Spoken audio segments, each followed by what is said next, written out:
European संघ माल्टा द्वीप 2016 की समाप्ति के आसपास। द्वीप के एक बड़े व्यापारी यॉर्गेन फेनेच कंप्यूटर पर एक ब्लॉग पढ़ते ही गुस्से में आग बबूला हो उठे।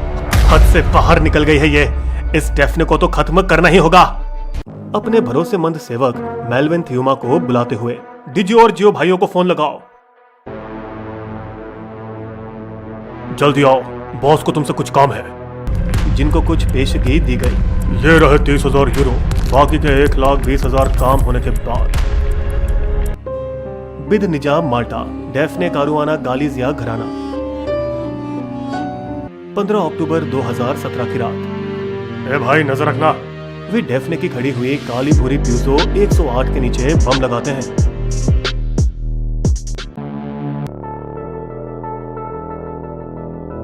अगले दिन जब दोपहर 3 बजे शिकार अपनी गाड़ी में बैठी और इग्निशन शुरू की, भाई वो घर से निकल चुकी है, तो उसने बम को सक्रिय कर दिया।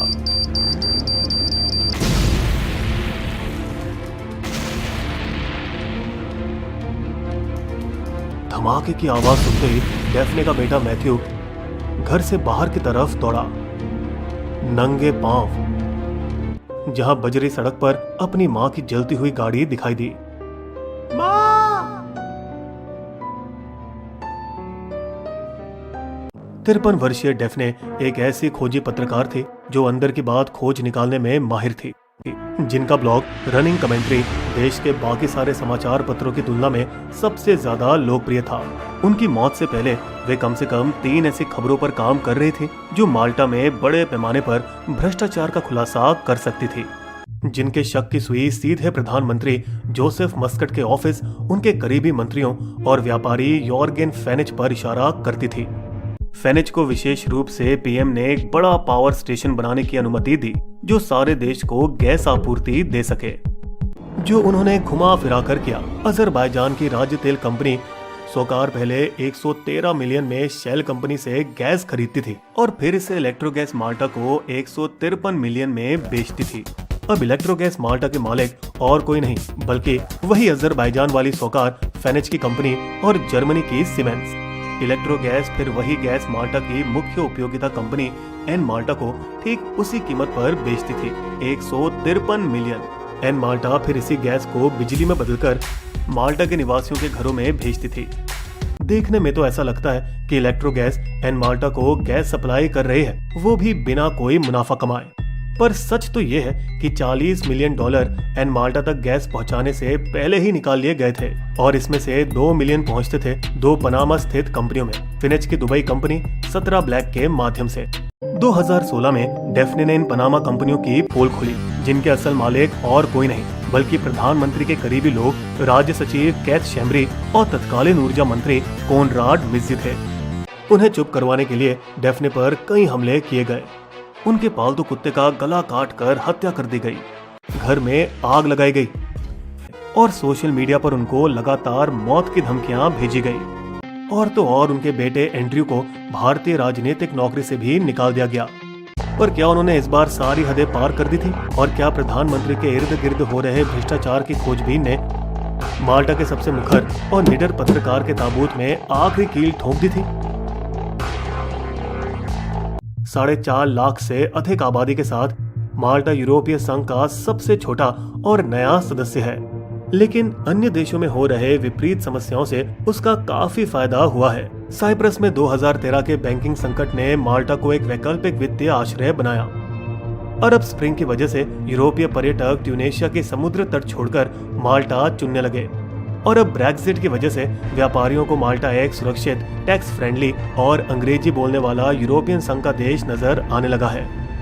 माल्टा 11.5 करोड़ रुपए में यूरोपीय संघ की नागरिकता अमीर विदेशियों को बेचता है, लेकिन अफसोस वो यूरोप का ऑनलाइन जुए का मुख्य केंद्र भी बन गया है, जिनमें से कई साइट का मालिक फेनेच ही है।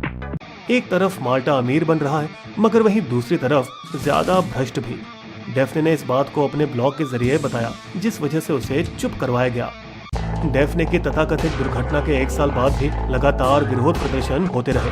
गो मस्कट गो! प्रदर्शनकारियों को फुसलाने की कोशिश में 1 साल बाद सरकार ने मजबूर होकर तीनों हत्यारों को गिरफ्तार किया, लेकिन असली अपराधी अब तक बचा रहा। फिर भी 2 और साल तक प्रदर्शन नहीं रुके। सरकार ने विरोध का जवाब कुछ इस तरह दिया। नवंबर 2019 में माल्टी सेना ने संसद भवन में शांतिपूर्ण प्रदर्शनकारियों को बंद करवा लिया।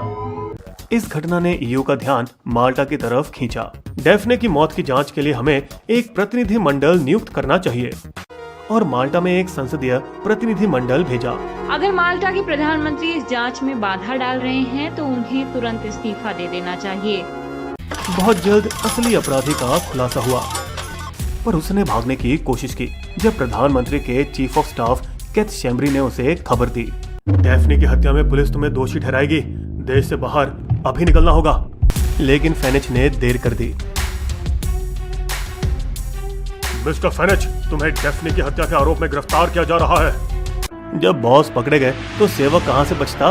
मेल्विन थियोमा समझ गए कि अगला नंबर उनका होगा और भागने की कोशिश की।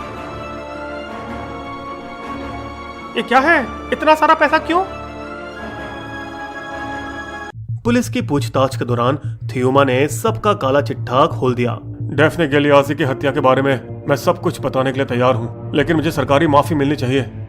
थियोमा के मुखबिर ने फेनिच, शैम्बरी, मिज्जी और कार्डोना के लिए मुसीबतों का पिटारा खोल दिया।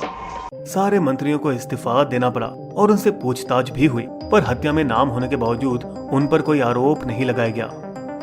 प्रधानमंत्री जोसेफ मस्कट सब जान के अनजान बनते रहे, ये सोचकर कि कोई उन्हें छू तक नहीं सकता। यहाँ तक कि अपने अकड़ में कुछ समय के लिए कई पत्रकारों को एक कमरे में बंद कर लिया। आप हमारे सवालों से भाग नहीं सकते। और उन पर जवाबी हमला किया।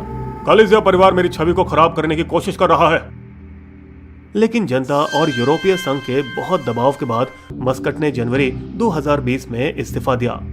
दुनिया भर के भ्रष्ट राजनेता प्रेस और पत्रकारों की स्वतंत्रता को आसान निशाना बना रहे हैं, चाहे वो सऊदी अरब के जमाल खशोगी हो या इल्हाम तोहती, चीनी लेखक जो आजीवन कारावास की सजा काट रहे हैं। भूख हड़ताल पर मिस्र के पत्रकार ऐसरा अब्देल फत्ता पर इतने अत्याचार हुए कि उन्हें अस्पताल में भर्ती होना पड़ा। रूसी पत्रकार एलेक्जेंडर वालोव, जिनका अभी तक कुछ पता नहीं, इत्यादि। डैफ्ने की हत्या के बाद 18 अंतर्राष्ट्रीय मीडिया संगठनों ने डैफ्ने प्रोजेक्ट का गठन किया, जो उन खबरों को आगे बढ़ा रहे हैं जिन पर वो काम कर रही थी। अब बिस्बो भी इसी लड़ाई में उनके साथ है।